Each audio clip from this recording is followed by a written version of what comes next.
You're listening to Unlocked, Your Career by Design with Samantha Florence, Fortune 100 executive, billion-dollar business leader, and founder of Powerhouse Code. Here, you'll discover how to build authority, attract opportunities, and lead with authentic presence. If you're ready to claim your spotlight and step into your next level, you're in the right place. Let's unlock your career by design. Are you secretly scrolling LinkedIn jobs at evening before going to sleep? Because 2 episodes ago, I talked about how the power of your network, the power of tapping into your network, is what can potentially make or break your career and land you your next role. Case in point. So when the last episode launched, it was around 2 weeks ago, I had a few people reach out saying that they tapped into their network and that didn't land the job yet. However, by tapping into their network, they got introduced to other people that were looking for talent to hire. And so I want to prove again, while you might be scrolling LinkedIn, polishing your resume, applying for jobs, not getting a response, not getting invited to interviews, the secret is in the network. I cannot stress it enough. And I am going to share with you what exactly a few of my listeners did. Okay. So one listener reached out to her previous boss, someone who she worked with closely at her current employer. So her boss had moved on. She lives in the UK. Her boss is in the US. She had a great relationship with this boss, right? But they got out of touch because that's how life evolves. That's how career and business evolves. So they worked closely together. Very closely together. They had a great relationship, and then that former boss, moved on. Fast forward a couple of years, this listener listened to my episode and she decided to take me up on a challenge or take herself up on a challenge, and she reached out to this person. And this person by now had a very senior role in a US company. And so while my listener was based in the UK, she decided to reach out anyway. And what happened next is that boss introduced her to the contact person in the UK. She went on a conversation. And it wasn't an interview. It was more a a conversation about, okay, who are you? What are you looking for? What is the value you can bring to this organization? Because I cannot stress it enough. And I talk about this in my masterclass. Almost 70% of the roles are filled before they even make it to an official job posting. And even when they make it to an official job posting, whether that's LinkedIn, whether that's the company website, usually there's already someone that is considered a preferred candidate. I know. Why then go through the trouble of posting the job online? Well, the thing is that we have an HR department. And for senior leaders, executives, we don't really like the HR department because the HR department wants the senior leaders to go through the official process of posting, of sourcing candidates, of interviewing again, and then a third round, and then maybe an assessment, and then getting back to all the candidates that did not make it. It's a gruesome process. And have you ever been in a situation when you were the one interviewing and you had to apply, go on the interview, then wait for 2-3 weeks before you hear anything back, and then the outcome wasn't positive? Imagine you are the interviewee, the one that is being interviewed, a candidate. It's a very long and tedious progress. And chances are that it negatively impacts your confidence and your motivation. Because what's worse than getting rejected? It's getting rejected over and over again. But what most people don't think about is the experience of the hiring manager, the hiring team, as if it's nice to get like 800 resumes or applications for one role, as if it's nice to have to make a short list and do all the interviews, and knowing that you cannot really judge or make a formal sound assessment based on a couple of 1-hour interviews. You just can't. And so most people prefer to hire people they know, people that have a proven track record, people who they have worked with in the past, people who have a good reputation, or referrals. Why do you think companies have internal referral programs? Because people tend to bring people they know to them. People they know will do the work. People they know will deliver. Anyway, I'm digressing, but what I'm saying is, so this listener, she reached out to that senior leader in the US, and it's not about reaching out for the sake of landing a role. I want to be very, very clear on that. Because if you're reaching out to your network for the sake of landing a role, then you're using that relationship in a transactional nature, and it's going to backfire on you. However, when you tap into your network for the sake of keeping the relationship warm and just checking in with someone, how have you been? What have you been up to? Give them an update on what you're currently doing. You know what? Imagine somebody from your past reached out that you were very good with and just wanted to check in. How are you doing? How are you really doing? How does that have a different effect versus I'm looking for a job and thought you might be able to help? No. When people approach me for a job, I immediately shut down because it's like, I haven't heard from you in ages. And now all of a sudden, you want me, you need me, you're using me for something else. So, anyway, again, if you haven't done the challenge I encourage you to do 2 weeks ago, let this story, this listener's story, be a testament of what can become possible when you just check in with someone. Okay? So this US senior leader reached out to their contact person in London. My listener reached out to them and they're now in active conversation, understanding timelines, when is an opportunity coming available, et cetera, et cetera. And again, that was not the intention. The intention was just checking in with her former boss. And her former boss, who is based in the US, put her into contact with somebody local in the UK. And that somebody local who does not know her yet, but trusts that his senior leader in the US has good judgment as to who brings value to the organization, is now actively considering for opportunities that are on the horizon. And that's, ladies and gentlemen, how you get your next role. Unless you want to continue applying, getting rejected, not hearing anything, waiting for weeks, etc. Now, I'm not saying to abandon all of that. If you're looking for a new role, do not abandon all of that. Just don't put all your eggs into one basket and consider what is possible if you just tap into your network, check what's going on with the people you worked with closely. Another example. So, Maria, one of our founding members, one of the breakthrough of the year winner actually for Elevate You, she also tapped into her network in Spain. She was based in Nicaragua. She wanted to move to Spain. So what she did was she was applying for roles, as many people do, spending hours and hours and hours on LinkedIn, polishing her resume, adjusting her resume for every position, which is highly recommended. And then sometimes she got invited for interviews. Sometimes she didn't. Sometimes she didn't even hear anything. Does that sound familiar? Have you ever been in that place?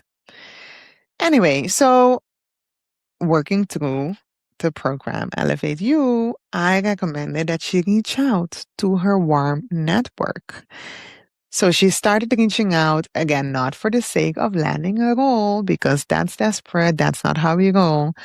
She reached out to her network just to understand how people are doing, what they're up to, whether they know of any opportunities, et cetera, et cetera. And before you know it, she got introduced to another contact, to another contact, to another contact. And within 2 months, she landed her dream role in Mexico, of all places. How do you go from Nicaragua to Spain to Mexico? So landed a role in 2 months, 4 months later, she was on a plane. She lives in Mexico City now. She is thriving in a multinational in her dream role. She's totally killing it.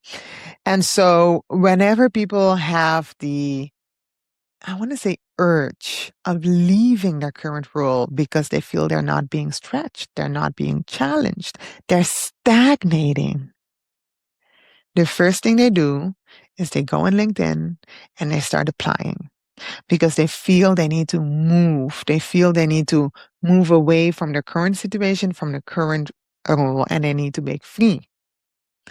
However, if you pause, take a step back, and then consider the fact that you want to make sure that you want to be moving towards your next opportunity instead of away from your current situation, that's when you make decisions that are way more aligned with your future.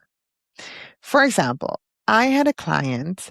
She was bored in her role. She felt she was doing the same thing for 4 years. She felt that everybody around her was progressing. She also felt the pressure of AI. And she felt that everything was changing around her and that her role would probably not exist a couple of weeks from, or couple of months, potentially years. And so she wanted to move. She wanted to move away. New role. Doesn't matter what it was. She just didn't want to be in this current role. And many people I'll speak to are in that position. They want to move away. Whatever opportunity they grasp, they want to continue learning. And I have been in that situation many, many times. The thing is, though, that you always want to be building towards your vision, towards your future, towards that biggest, boldest vision that you have for yourself. Because when people make decisions out of urgency, out of desperation, out of, I don't like the situation I'm in and I want to move, that oftentimes leads to taking 2 steps back. So on paper, it might look like a promotion. Your bank account might increase because you got a salary increase. But if you look at the long term, sometimes taking a job out of desperation is actually setting you back because it doesn't fit in the bigger picture. It doesn't fit in the vision that you want for yourself. And so next time you find yourself scrolling on LinkedIn late at night and applying for every single job there's out there because you want to get away from your situation, think again. Okay? Because you want to be moving towards something. And if you are in a role where you feel bored, where you feel stalled, where you feel stuck, I can assure you 100% that even in that role that you haven't grown, there is opportunity to stretch yourself and start building the bridge to the next role. I cannot stress this enough. I see it day in, day out. When I was leading the $1 billion business for Nike and I had a team of 45, I cannot tell you how much opportunity I saw for these talented individuals, for my team to grow in their current role. But the only thing they were focused on is getting to the next role, getting away from the current thing, because they felt that they would be stagnating, which is absolutely not true. So again, you might be feeling like if you move away from your current role and do something else, that you're actually progressing, that you're moving forward. But when you zoom out and look at your 10-year career, how does this next move fit into their 10-year career?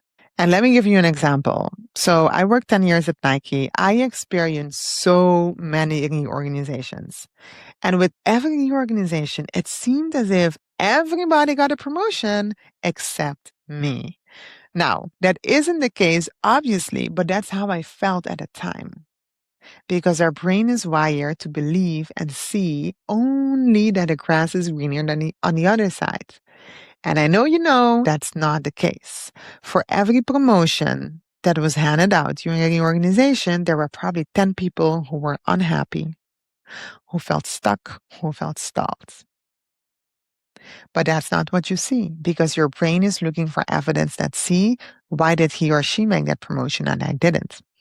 Anyway, my point is that By that time, all those reorganizations, many other people got a promotion and I didn't.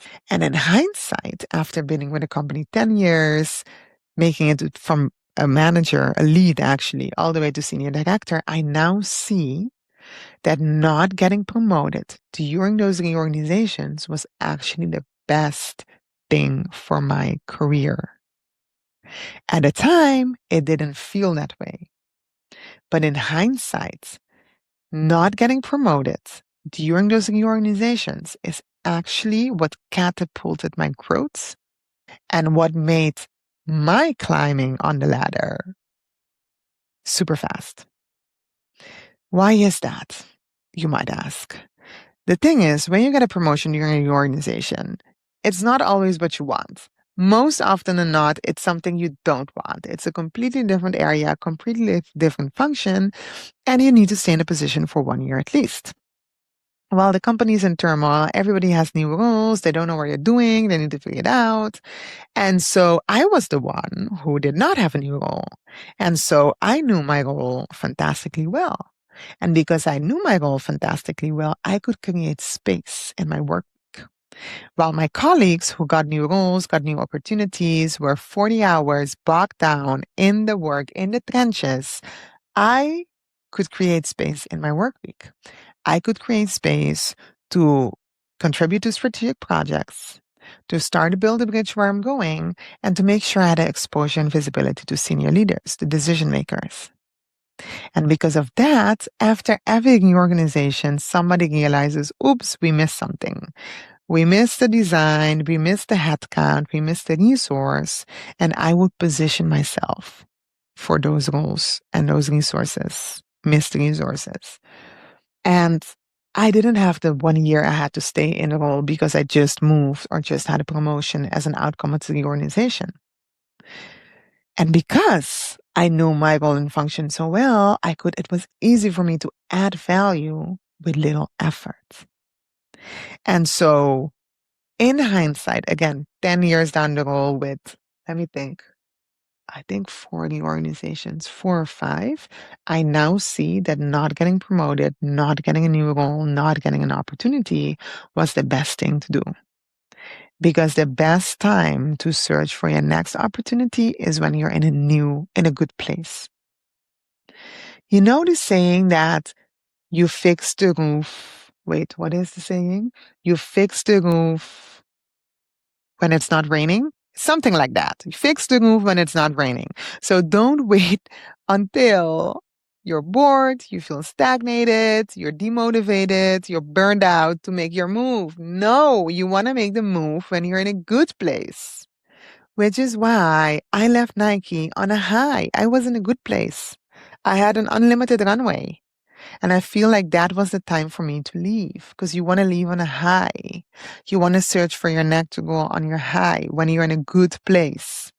Because here's the thing. Your career is not about one job. It's not about one role. It's a lifetime equity builder. Those assignments, I call them assignments. I don't call them jobs or roles. Maybe I call them roles sometimes. Your career is built up from assignment to assignment to assignment. And those assignments need to compound on each other. It's like depositing 100 euros, 1,000 euros every month in the bank. And when you make a decision that you're bored, you're stalled, you're stagnated, therefore you're going to apply for every single position, you're taking money out of the bank. You're potentially devaluing your brand. You're devaluing your career equity. And so you want to be adding all the time in that bank, right? That job description that you have, that title that you have, it's temporary. And so when you zoom out and look at a bigger picture of what is your career over decades, over a lifetime, that's when you be focused on. Okay, so I started an episode with an example of how one listener took the challenge or the encouragement to tap into her network. And that now led to active conversations of potential opportunities. Then I shared that you don't want to be escaping or fleeing your current role or assignment, because that's like drawing money out of the bank. You want to be focused on the bigger picture. You want to be focused on your career equity. You want to be focused on your lifetime value in the workplace, your professional value, instead of job hunting from goal to goal to goal. Okay? So coming back, if you haven't done it yet, 2 weeks ago, 2.5 weeks maybe. Maybe it's 3 weeks. Anyway, tap in your network and let me know how it went. Again, the sole purpose is to check in, to reignite relationships that can bring you into contact with people that can potentially create opportunities for you. That's how you stay on trend. That's how you stay on the know. And I'm going to remind you of one example I gave during that episode of one of my clients who already landed a job, by the way. She went to a networking event on the topic that she's an expert on, AI. And the people who organized the meetup offered her a job on the spot without even knowing her, just by having that human in-person connection and talking about what she does, how she adds value. So next time, and she spent months applying for roles, not hearing anything, getting demotivated, all the things. And now here she is, just started a new role. Fantastic. Maybe the bigger question is, if you haven't reached out to someone in your network, what is holding you back? Are you afraid of something? You don't know what to say. That could be a reason. How about just starting with, it's been a while. I just wanted to check in and see how you're doing. That's it. And then let them talk. Or I see you're now, insert position, job title at insert company. I would love to hear what you have been up to since you left. And then that's if you're reaching out to somebody that you worked with in the past. Easy peasy, go do it. And you would be surprised how positive people react and respond. Half an hour, 20 minutes tops. Easy peasy, go do it. Let me know how it went. You have been listening to Unlocked, Your Career by Design with Samantha Florence. If today's episode sparked something, here's your next step. Follow the show and leave a 5-star review. That's how we reach more ambitious women ready to break barriers.